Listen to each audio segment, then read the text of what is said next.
Hello everyone, welcome back. Today I'm going to be making a Chinese dish for you, more specifically an American Chinese dish. It is mostly popular in the US and Canada, but has found its way across the Western world. It's called shrimp and lobster sauce. And sorry to disappoint you, but it doesn't really have any lobster in it. So in this recipe, I'm going to give you throughout, there's going to be tips and tricks on how to make this absolutely the best shrimp and lobster sauce you've had. So let's get started.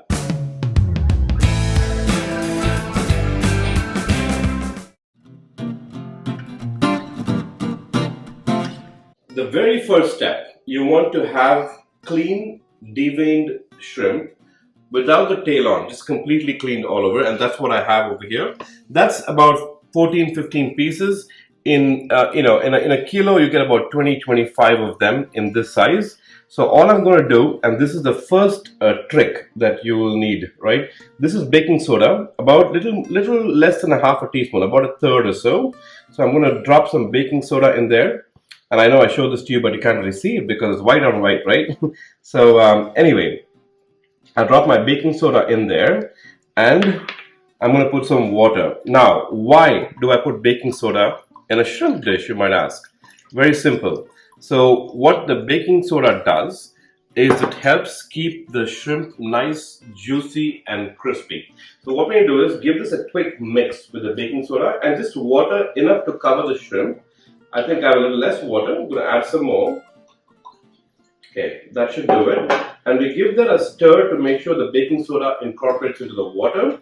And then now we just set this aside for about 30 minutes or so to ensure that when we cook the shrimp, they're nice, juicy and plumpy and they don't shrink. Okay, our prawns, our shrimp, I put them in baking soda, remember, for 30 minutes.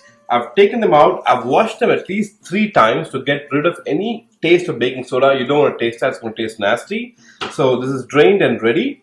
To this, I'm going to add a little bit of garlic powder. That's about half a teaspoon. You can put more if you like the flavor of garlic, so that's not a problem. And I'm going to add also white pepper powder.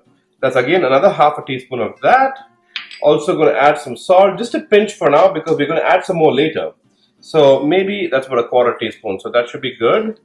And I'm going to give this a quick toss. Make sure I mix my dry spices together. In the meantime, as you can see, I have some water boiling over here. And we'll get to that in just a second. So I've got that. Now to this, I'm going to add, this is about 2 tablespoons of cornstarch. You can use cornstarch or potato starch. It's just something starchy is required to hold this all together and make sure the spices stay inside, right? So that's why we're doing this. So I give that a nice mix. All right, that's mixed really well. And I'm just going to add a little bit of vegetable oil. You can use any oil you want. This is just to bind everything together, just a little dab. And give that one final stir. And that should be good. We're going to set this aside for just about 5 minutes so all of these ingredients can work together nicely. In the meantime, I have some water boiling here. And I have some carrots that have been nicely diced into squares or little triangles. Toss it in there, they're raw, so they need to cook. I also have some peas. Now, if you use frozen peas that are already cooked, you can't cook this for very long, but these are raw peas. So I'm going to have to cook this for about 10 minutes in water. That's about 250 ml of water in there. We're going to let this boil until peas and carrots are cooked. Okay, so I'm going to take my prawns now that I've already marinated with cornstarch and pepper and a few of the spices. Like I said, I have some hot oil in my wok just to toss the prawns in there. I want to cook this for not very long. This is on medium heat. It's not high, and that's on purpose because these prawns have to cook only about 3/4. Remember, we don't want to overcook these prawns. So I'm going to give them a quick toss and let them cook off for a few minutes. In the meantime, it may not take a few minutes, but in the meantime, I've also made some chicken stock. It's about 400 ml of chicken stock, and that's made at home. But you can just use chicken powder and make that yourself. That's fine too. So that chicken stock is already salted. So when you're adding salt to the dish, you have to be a little careful. So I'll give my prawns a quick toss over here. Look how plump and juicy they are. That's thanks to the baking soda we added earlier and the cornstarch we added now. Some of the cornstarch is going to stick to your wok over there, but that's okay. There's no problem there. So we just toss this and And you can see these are only half cooked, right? They're just about turning pink, but not fully pink yet. That's what we want. So before they cook anymore, I'm going to take this out onto a plate. Okay, so then I want to clear my little wok off. There's any excess cornstarch or any residue that's stuck at the bottom. You want to make sure that's clean, and then we're going to add some fresh oil and get to the next step. My pan again is hot. I've cleared off most of the residue. A little bit isn't there, and that's okay. With that, we're going to add some finely chopped garlic. Nice sizzle. And we don't want to burn this garlic. We just want to cook it a little bit. And we're also going to add the white part of spring onions. Just a little bit of that, not too much. We'll give that a quick toss. Won't take too long. That is good enough. Perfect. Now, to this, I'm going to add my chicken stock, which I've made over here.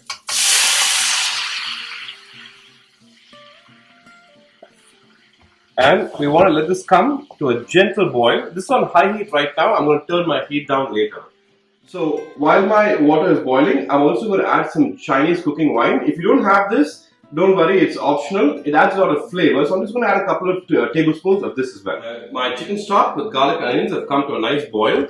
I'm going to add some sugar to that and just a little bit of salt. Be careful with the salt, guys, because remember the chicken stock is already salty. So I'm going to add about half a teaspoon. That should do it for now, because I'm also going to add just a couple of drops of soy sauce, not too much.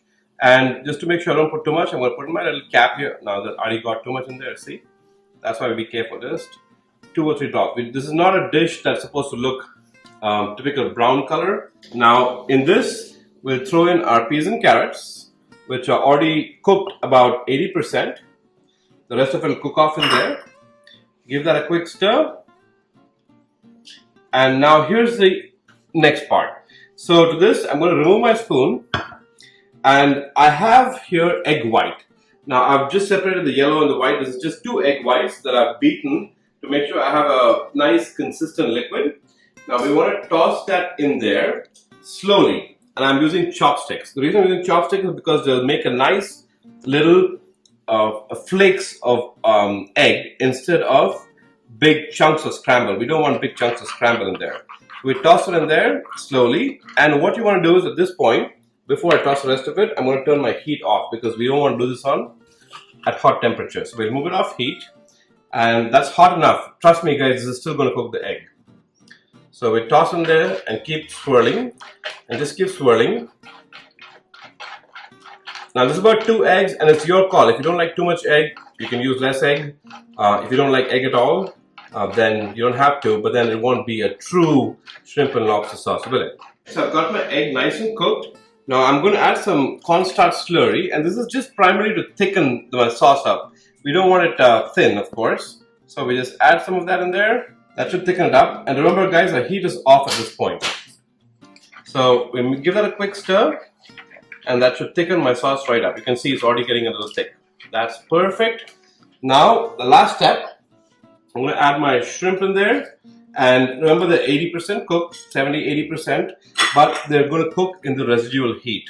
The only thing I'm going to do is I'm going to add the green part of the spring onions as a garnish on top, and then I'm done.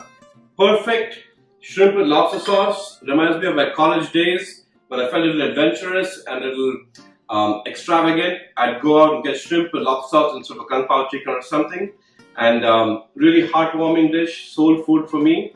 I hope you enjoyed as much as I did, and I do. Thank you very much for watching. I'll see you next time.